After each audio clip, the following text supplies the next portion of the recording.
Holiday ngayon pero inaasahan ng matinding traffic sa Metro Manila dahil sa long weekend. Pinaghahandaan na rin ito sa mga expressway. Suspendido ang expanded number coding scheme ngayong August 21, special non-working holiday para sa paggunita ng Ninoy Aquino Day.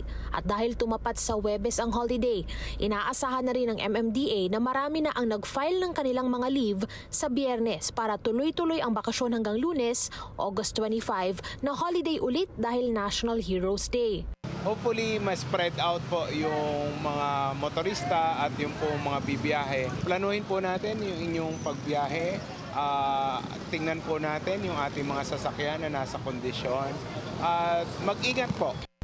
Pinaghandaan na rin ng NLEX Management ang inaasahang volume ng traffic sa expressway dahil sa mga naisulitin ang bakasyon sa Northern Luzon.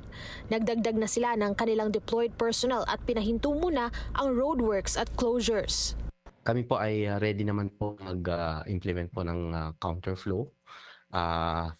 Lalong-lalo na po kung talagang hindi naman po congested yung ating opposite direction. Doon sa huling toll plaza po natin, doon sa Tarlac, sa may Esitex, ready din po kami na magdagdag ng additional collection points para mas mabilis po yung pagdaan ng ating motorista doon.